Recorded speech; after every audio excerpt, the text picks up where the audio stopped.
I mean, the big thing is about, promoting our sovereign ability, our ability to sustain, why Moringa is such an incredible crop, why it leads into so many things.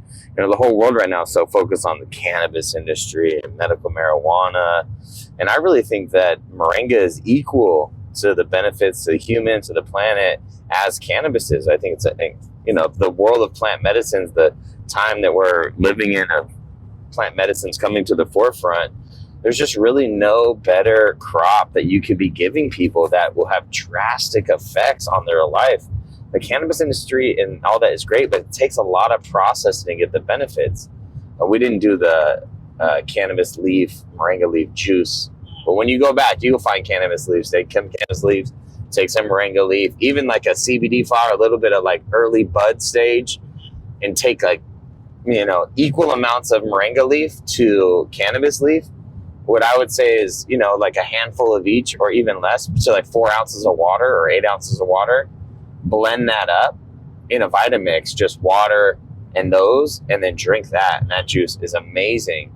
And the things, like the main ailments that we see in society, diabetes, heart failure, high cholesterol, arthritis, gout is a huge thing. There's so much meat, so much alcohol, and this crop is directly affecting that. Plus the nutrition on the early stage childhood development with nursing mothers, and the nutrient density that it can produce in a mother's milk is just second to none. So much formula is being put into the world where it was actually designed to wean mothers off of healthy nutrition and start kind of creating this unfortunate lack of nutrition within humans at an early stage. And all of that is soy protein, which phytoestrogen in soy is so bad for people. So being able to get another protein as a supplement for early stage development, and then for people that are in late stage, not maybe good health conditions, like this is a game changer. And it takes minuscule amounts of this material. We're talking a gram of powder a day can drastically change someone's life, and how abundantly acceptable it is to take Tylenol and Bayer and aspirin. It destroys your liver and kidney, and it doesn't really do anything or mask the pain for a couple hours. This stuff, you give it to people, and a week or two later, if not the next day, I feel better, I have more energy, my joints are looser. So to be able to give something that is as easy as growing as a tree, it's so abundant, and just eating it without having it processed or manufactured or go to some cannabis dispensary or any of that other stuff, to be able to get it into your life and to really make those positive changes and a drastic effect, something easy enough you can grow at home, that really, as long as you just don't overwater it or underwater it, it'll pretty much grow as long as it's over 60 degrees. That's an incredible opportunity. And the fact that it's already available in most major chain grocery stores across the nation. The unfortunate thing is all coming from overseas. India and Africa, and mainly India is the number one producer, and that's a 6,000 mile journey.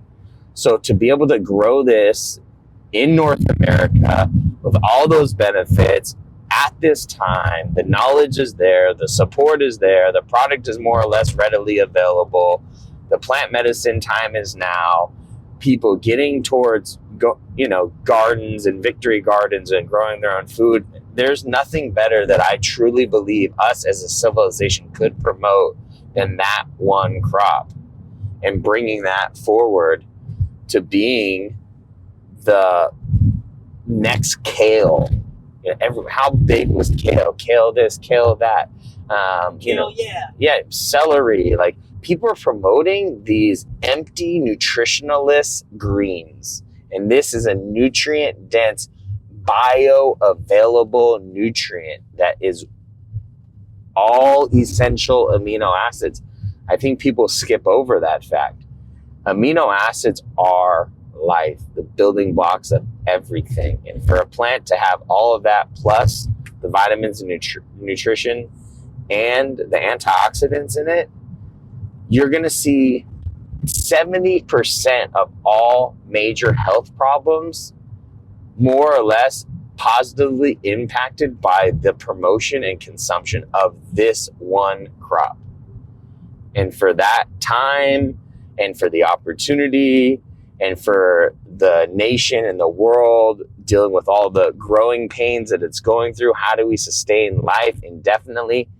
For a tree that can promote and produce a seed that we can get these seeds for 10 cents, in that range, and grow a tree, one full-size tree will sustain one human being in America. I'm talking a 5 to 10 foot tall tree will sustain pretty much one person's needs. So you only need one tree per human for your whole household. If you have a grove of these things, you're feeding your neighbors. It's just exponential. And then the knowledge that comes with that. And that's, I think, the biggest value of plant medicines. It's not about the medicine itself. It's the understanding that you can grow food that is good for you, and it's not hard. Most people don't grow things because they think it's difficult. Showing the simplicity of something that is as great and thrives as well and as productive as Moringa is unmatched in the world. And so this is our opportunity. The future is now. There's no better time to do it. People have never been sicker than now. People have never been looking more for something that's going to be a positive benefit for them for now. We have the largest consolidated group of one age group of the baby boomers is the largest population makeup. And all of those people are plus 50 years old. All of them are looking for a way to get healthier and to have a quality of life at the end. So serving those purposes, and then also the generation that's going to cultivate those for the baby boomers, and then the exponential benefits of their children understanding and being exposed to that is incredible.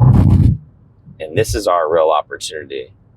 That 10, 15 years ago, maybe not so much. 10, 15 years in the future, there'll be a lot of other things. But in this moment of time, the next 5 to 10 years of being able to promote a healthy crop that uses low amount of water, easy to take care of, and highly beneficial for everyone and all the communities is the next level. That's our real opportunity to go along with the sovereignty of the healthiness, the organicness of the plant medicine thing, the protein and amino acid and plant-based diets that everyone talks about.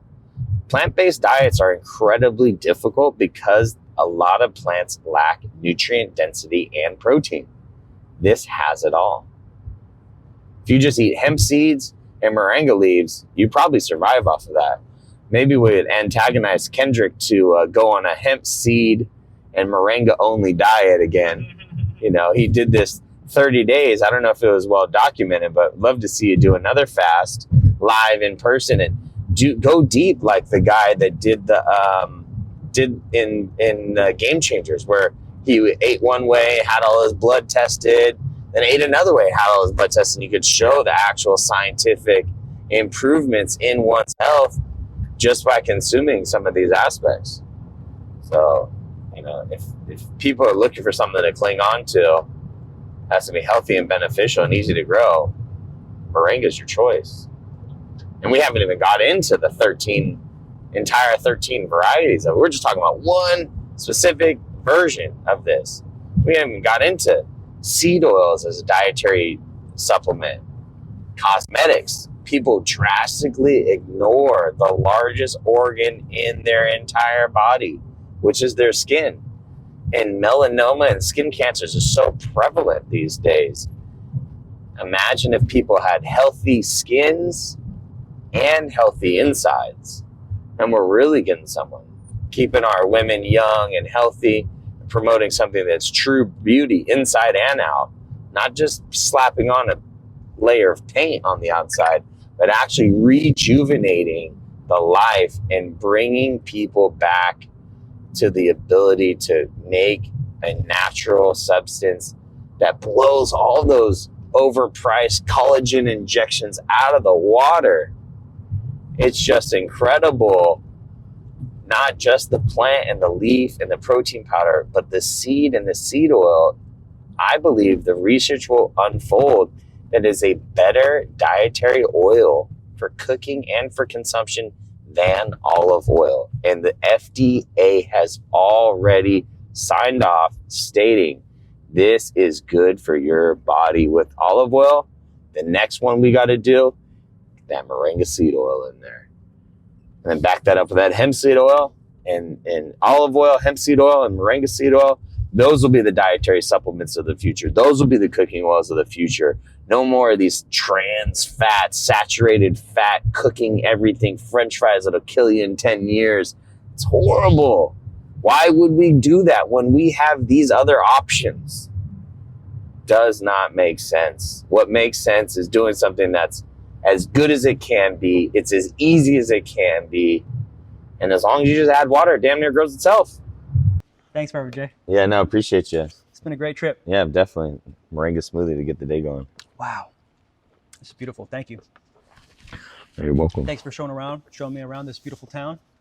I love it here. California, Sacramento. We're here. Not a bad place. It's beautiful. You know, capital of California, It is. And I'm loving it. I'm loving the vibes. I'm loving the weather. I'm loving your operation. This is a really, really cool place and space that you've built. I'm really grateful for our friendship and for you bringing me out here. I appreciate you coming. I know it's a long journey from Florida to the other side of the world for the most part. Yeah. And, just really appreciate all the dedication you put into this crop. I know it's near and dear to my heart. And, look forward to seeing what we can do in the future together. So it's just the beginning. It is. Yeah. Well, I got a few questions here for you. I'd love to go through them with you. Can you share your story and how you got started with moringa farming and this incredible plant? Yeah, definitely.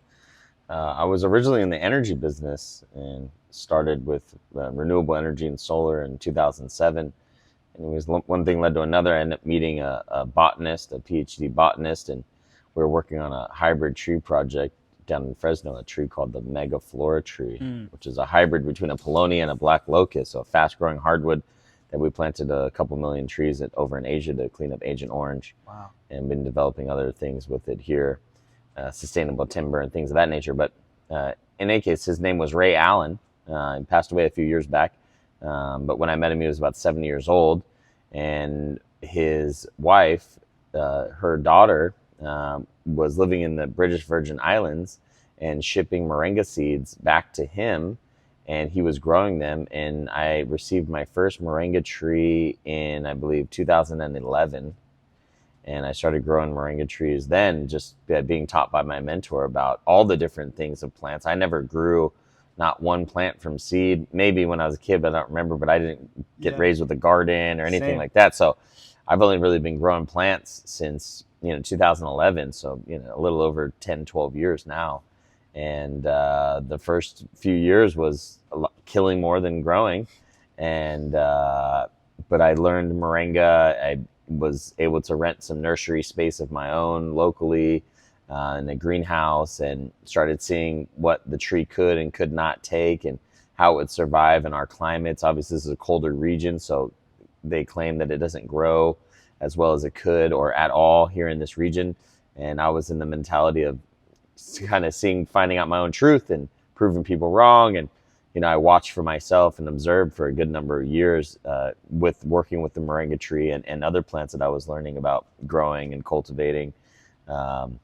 Luckily enough, I had some mentors, but at the end of the day, moringa was something that I had been growing just for fun. And then when we were looking to build a name for ourselves, being in California, it's a very competitive agriculture industry. So you can't just grow anything you want. Most of it, you won't be able to make any money because there's such big producers here.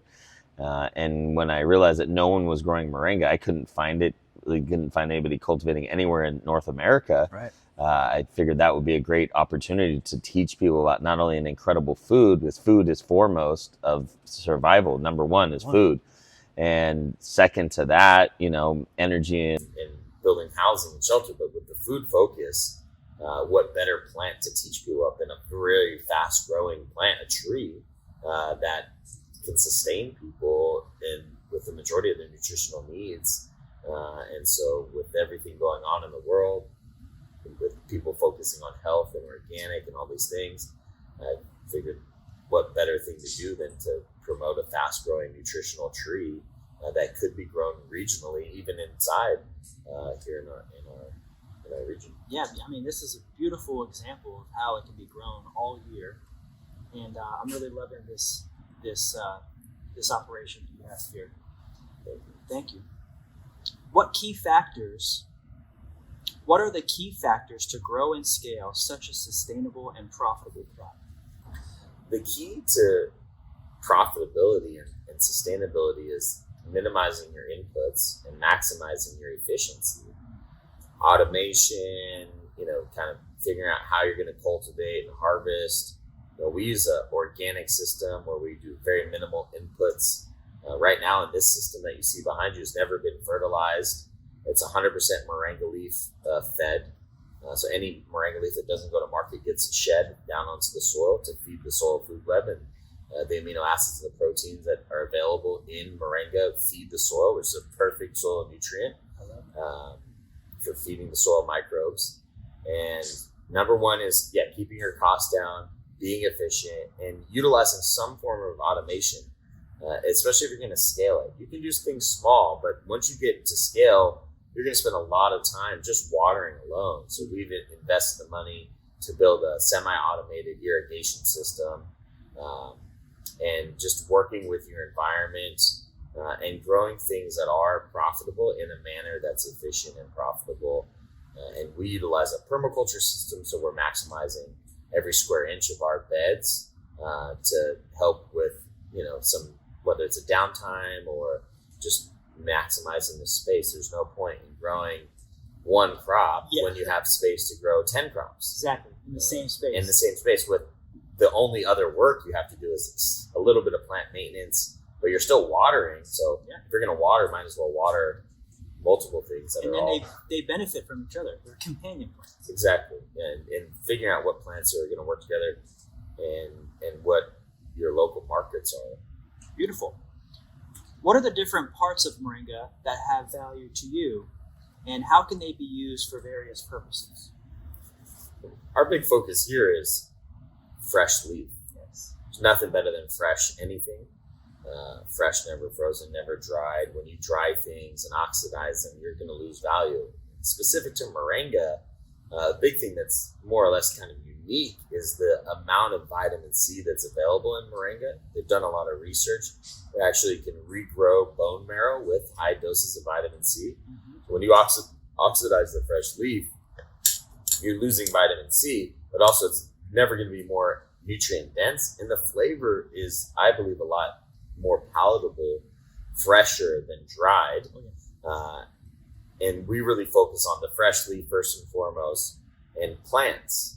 We prefer to be in the fishing pole business, not the fish business. We want to empower people and teach them how to do that. Any trees that we sell locally, we guarantee for life. If they ever die, we tell people to bring them the trees back to us. Generally, they're not dead; they're just dormant. And we'll repot those; they'll regrow, and we'll give them a replacement tree. And since it's a relatively profitable aspect of the business, doing plants, selling fishing poles, then we don't have a problem teaching people and kind of taking some of those returns with the hopes that they're going to be successful and then promote what we're doing. So the fresh leaf is first and foremost for us. It's the most profitable aspect outside of trees. And then we really are into the seed and seed oils. But for now, it takes years to grow those. So focusing on fresh leaf. Beautiful. Thank you. What are some challenges you faced starting your moringa operation, and how did you overcome them? The most difficult part about getting into the moringa business is learning how to grow moringa trees.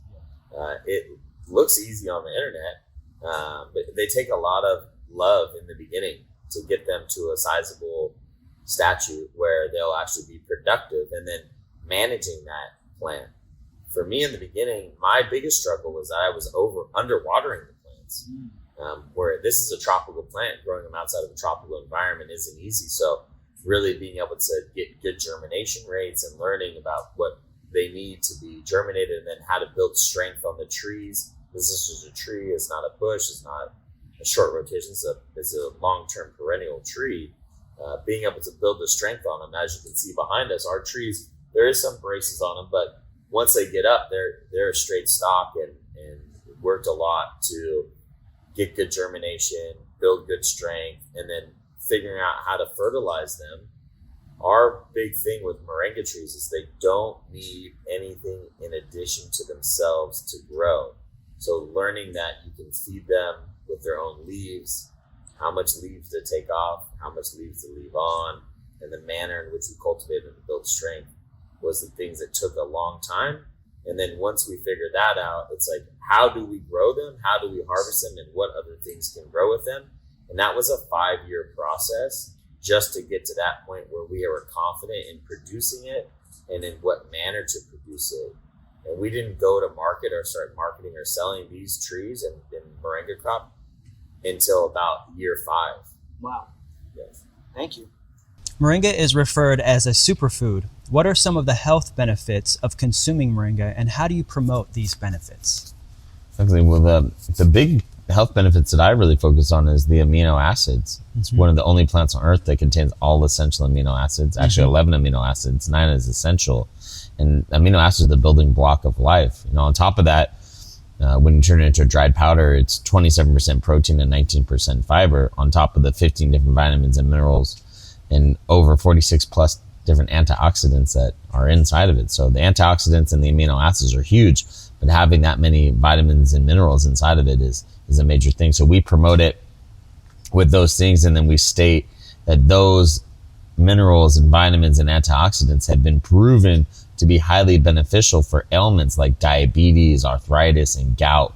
So those are our focuses to promote those ailments and the benefits of the moringa. But we're also looking at the workout industry for the protein business there. And then also the big thing that we really long-term want to get into is working with new mothers and nursing of young babies. That first 6 months to a year is the most important time in a human's life to get as healthy and as strong as possible to prepare themselves for the rest of the future. So there's been a lot of data and research on working with lactation consultants and things like that. Even Kaiser's been promoting moringa as something that's hugely beneficial. I have 2 young children, and I saw how difficult it was for my wife to become a new mother.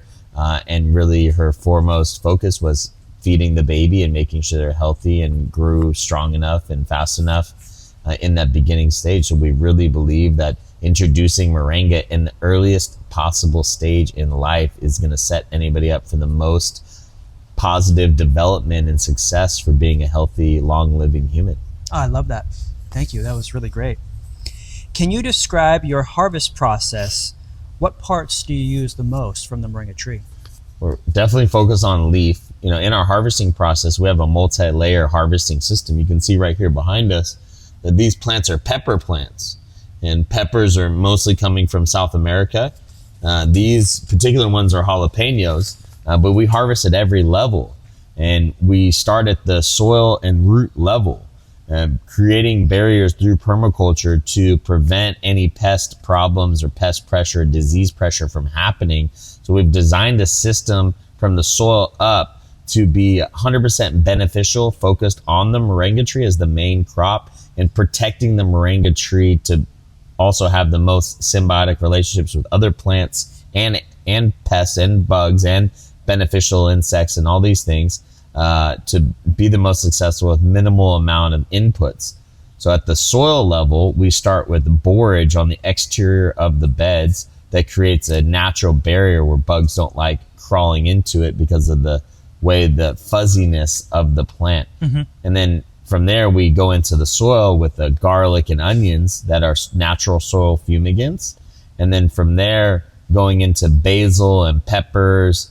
And those are the barriers to get where the moringa trees are. At the base of the moringa trees, there's strawberries as well. And the strawberries and the moringa are really the things that we're protecting.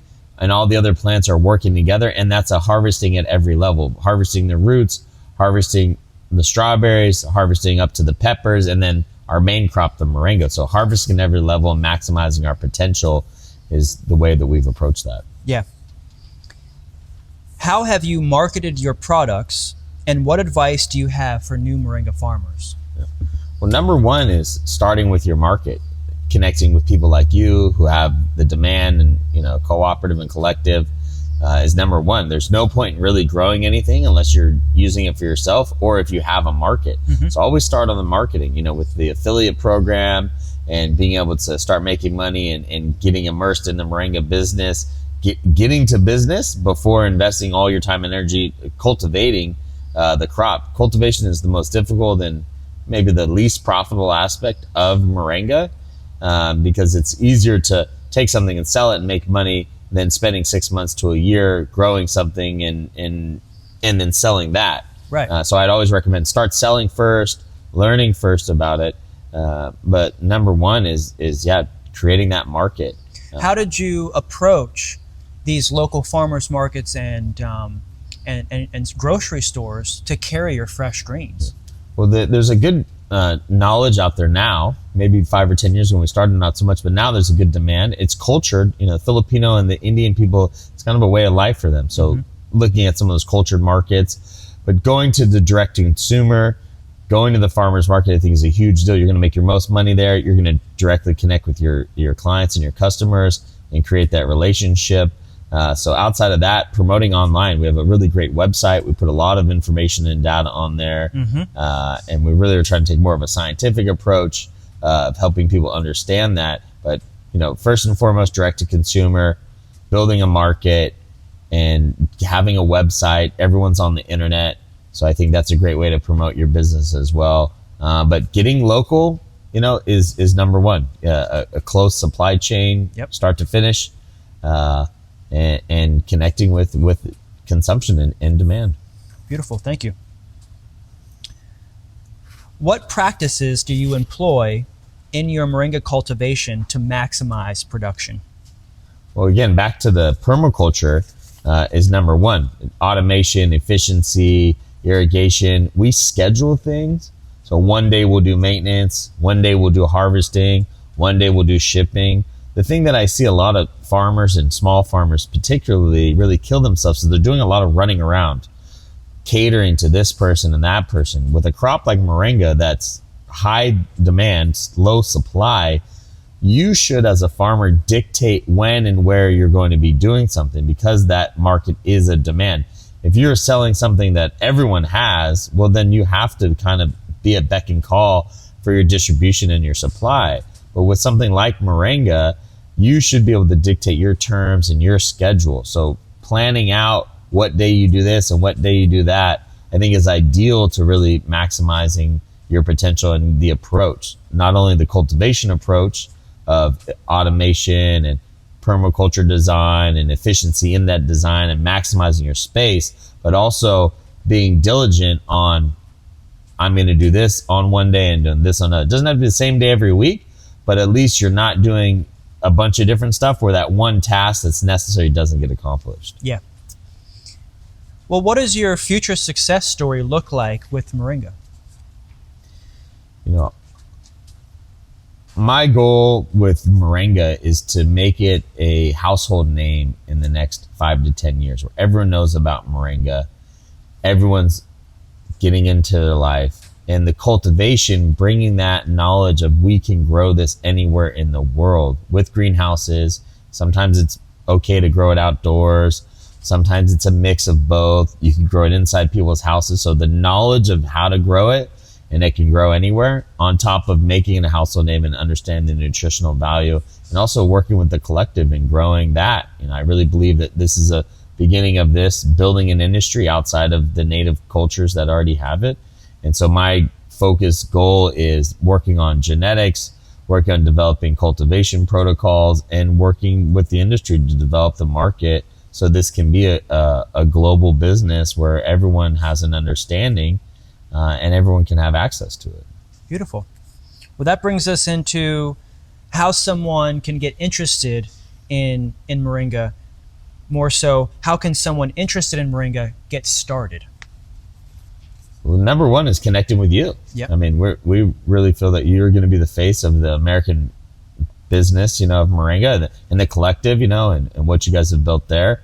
It's really inexpensive to get connected with you guys. I mean, I think for $25 or something, you can become a member and start downloading information and getting plugged into the regular web series events that you host. going to the farm, meeting you, meeting the other collective members, seeing what we've got going on, looking at people's websites. I think that's number one. Just get connected to what's actually happening. A lot of people try to reinvent the wheel in agriculture, especially in farming, and things have already been figured out. This is the oldest business known to man. Farming and producing alcohol are the two oldest businesses known to man. So why try to reinvent the wheel when the internet's available, YouTube's available? There's plenty of people doing this, and we've got great people now in the United States and North America that speak our language, that can communicate what we can do with this crop and how to get connected to the other people that are doing it, to have the support system and community that we desire as agrarian society. Thank you. Yeah, I've got my book. You can come visit me at the farm. People can get in, like you said, for $25 and get into the network and connect with the other 400 interested growers, and even just giving me a call. My number is 813-567-3100, and people will easily be able to just get me on the phone, ask more questions, and be able to direct them to where they need to go, really. Exactly. And the number one most valuable thing on earth is knowledge, and it's invaluable, and obtaining that knowledge and understanding creates confidence in everyone. And I think what you're doing with the promotion of the book and everything that you put out there, on the internet and otherwise, is invaluable. So really tapping people in that knowledge and empowering them, that's number one. And Thank you're doing a great job. Really appreciate you. Well, where can we find you? Well, on the internet, 7generationsproducers.farm. So it's 7gen, GEN, producers, PRODUCERS.farm. I'm on Instagram at The Real Farmer J. Or go to the collective website and app, and I'm in there too. And every once in a while I'll pop in and be live with you guys. But that's the best way. Connect with me through the collective. It's about the greater sum of the whole. I'm just one part of this. Thank and you, hopefully going to maintain a leadership role here in this industry as we grow it out for the future. This has been a great opportunity to visit you, your family, and see this operation in person. So thank you very much for having me. You're welcome. I look forward to growing it out with you. Thanks, bro. We'll see you soon. Appreciate you. Appreciate you. Thanks for having us, Farmer Jay. Yeah, you're welcome. So the first thing we want to do is always create a sanitary environment. Food safe. Safety first. Got our alcohol, Safety water. first. We don't want to be a victim of E. coli. No.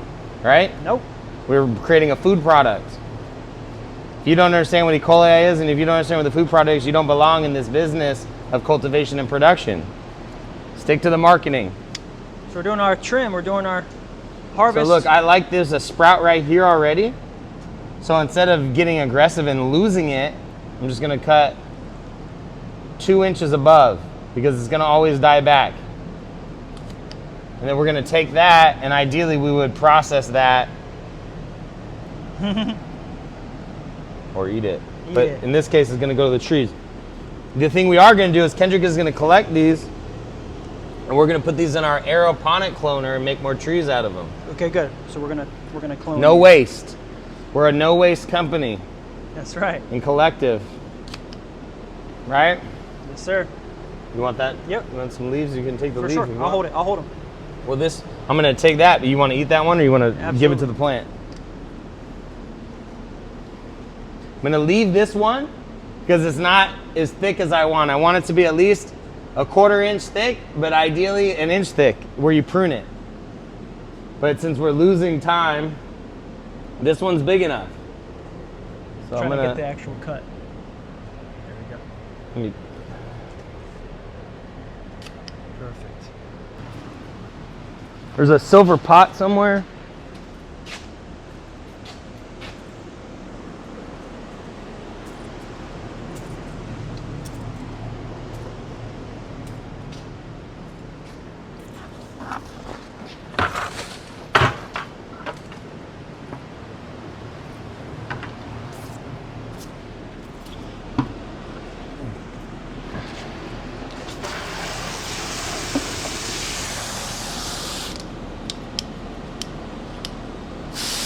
Since we're using structured water, you want to agitate the water as much as possible. Mm-hmm. And ideally we cut it at an angle. It doesn't really matter that much. But one thing I do want to do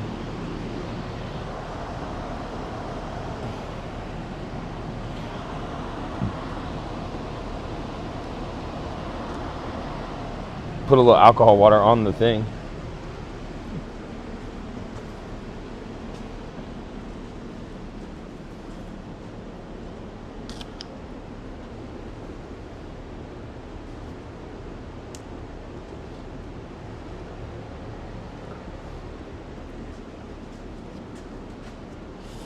I don't know, what do you think? Should we take that one? Yeah. Go down or up? What do you think? Down.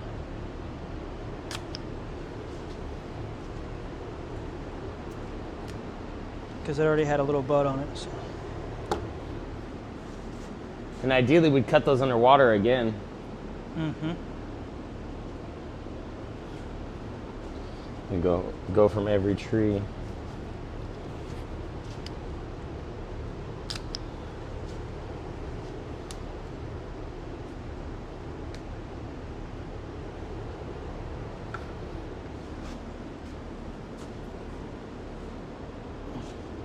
Little. So what we're doing here is we're creating a hedgerow of the moringa trees because we want to maximize every square foot. And you have to think about, how is this plant going to grow? As we can see in our example tree, that when this thing is out here, you're going to have to barely walk through it. So you're going to have to prune it to make space. That's the goal, to maximize the canopy. OSHA requirements is 36-inch walkways. Right. And so he's creating this tiered system where we have lots of activity down low with strawberries, coming up into a mid canopy with peppers, and then creating a higher canopy here with the moringa, cutting the tops to create more bushing and branching at about chest high. Because right now they're stretching to 7 feet right now, and they're about 5 months in this system. August. Only about 3 months in this system, but in total 90 days. they're about, right. I shouldn't have cut that. See, I'm not, It's all right. it's too thin. Oh, See, you we're don't want gonna- to cut it when it's too thin like that? No, I want it to be thicker, at least a 1/4 inch thick. But the cutting also helps to inspire it to thicken up. True. And ideally at an angle too. Yes, 45.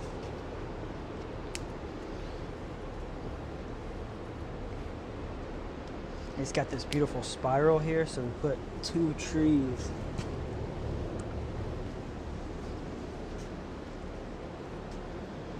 So this one, we got 2 trees, so we're gonna cut this one and we're Right. gonna leave the other one. Right.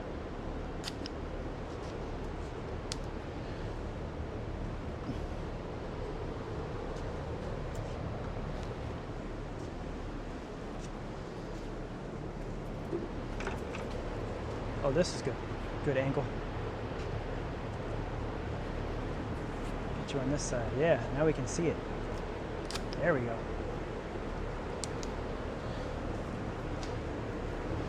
You want to kind of think about the development of the plants always. How the plant is going to mature. What does the plant want? If you think about what you would want as a plant, give that to the plant. It's a tropical plant, so we're already growing it out of its native environment. And that one's a little too short, but this is perfect. This is really how thick you want it. They've grown so fast they got taller than they did thicker. And so you can see through our system, we have some supports that we put in place, like right behind you there, in the temporary support to get it to cultivate how we want. Just kind of keep it in line. Keep it vertical.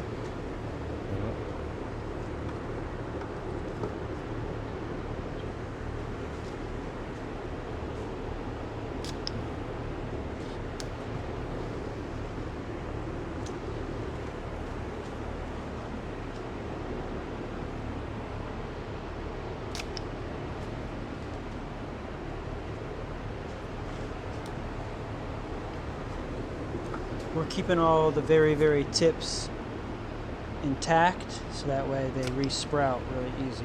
We're going to put them in the aero cloner and make trees out of them.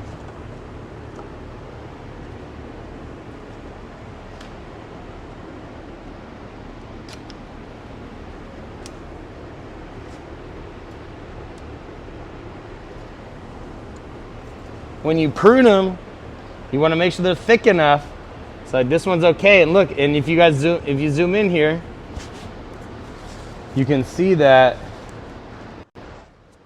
what we're doing is see that growth tip right there? So we got to decide it. We want it chest height, but we want growth to be from 4 to 6 feet, because when that new growth goes forward, it'll be 8 feet, but you can reach the bottom of the branch. If you're short, you have to get on a stool, but we don't want people getting way up in the air. This is a system where you harvest here, here, and here. 3-level harvest. Right. That's why we have this tier here.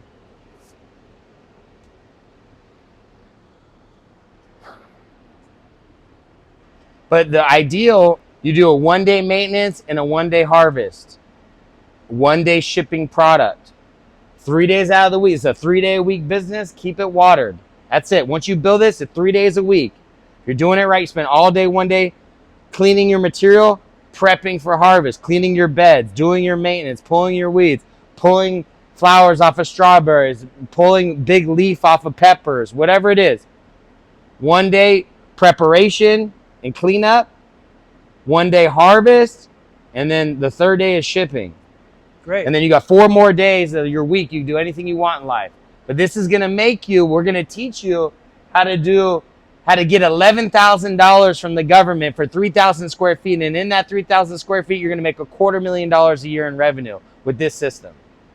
With the greenhouse. With the greenhouse. Anywhere in the world. Lovely. Thanks, Farmer Jay. Yeah. You're welcome. For those tidbits and wisdoms. It's a beautiful system we have here. When did you first start growing moringa? I first started growing moringa in 2011. 2011. It's good. We'll do the rest of it later. Okay. So this is what I recommend every farmer getting. It's an aeroponic cloner. You can see underside, it just sprays water out. This is from Easy Clone, right? Based right here in Sacramento. Through a membership collective, members, you'll get a discount at Easy Clone. If you're a member, for sure. So this is a bunch of different stuff. We got lemon verbena. This is the passion fruit, succulents, lemon balm, and then this is some other stuff that some Indian people want me to grow. It's a type of hibiscus. Look at them roots. Mm-hmm. Yeah, I see them. That's it. All it is water and air. Look at this. What's this? A moringa tree. Moringa cutting. See them roots about to pop? Oh, yeah. That's what we're doing right now. That's what we're doing right here. It's already got some sprouts on it. This is an easy way to propagate your cuttings. So we're going to organize our air cloner. All right, we've kind of got this here. We're going to move these around a little bit.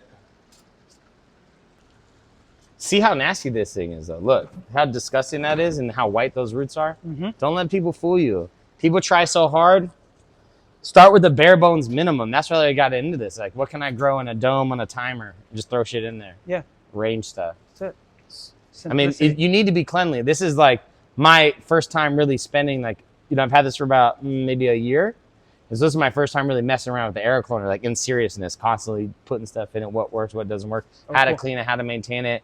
Like, how well do certain things do if it's dirty? How well do certain things do if it's clean? What I've found is it really doesn't matter. As long as the water's good, it'll clone. So you've got a water pump going in here? Pumping water? It's a singular. It's all built in one system. If you look at that, Easy Clone. So the water that's in There's there... a water pump system inside of it. But the water that's in there is in there. You're not bringing any water in. You have to add water once a week. You should clean and maintain and refill. Right. For optimum results. Right. So the way I'm going to do it, I'm just going to submerge that. Yep. New cutting that we just harvested from the tips. And we're going to resprout those. And they don't have wood. Here's the key thing. If you have cuttings that don't have wood and you want to sprout and you want to propagate the green the tips, but they're still green on it, then this is the way to do it. You can easily propagate moringa if it has wood on it, but you're propagating tips that don't even have any wood on it. using this system here. Aeroponic cloner. Yeah, aeroponic cloner. Keeping the genetics. Have you seen any phenos? Like, have you ever really gone down that road at all? Phenotypes? Have you ever seen like any phenotypes, like where you like this plant versus that plant? Oh yeah, especially with the red stems and the dark leaves. We've got a PKM1, but then we've just got like a regular one that has more like green stems that don't even have any red stems. And the greens are not as green, they're vibrant light green, but they're not a dark green, so it makes a different quality powder. The powder looks different. Have you had the nutrition density tested? Is it different? We have had batches of nutrition density. But not like one tree versus the next. Exactly, yeah. We have to get more into. That's where the research comes in. That's what I want to get into, is like why this variety over that variety. Right.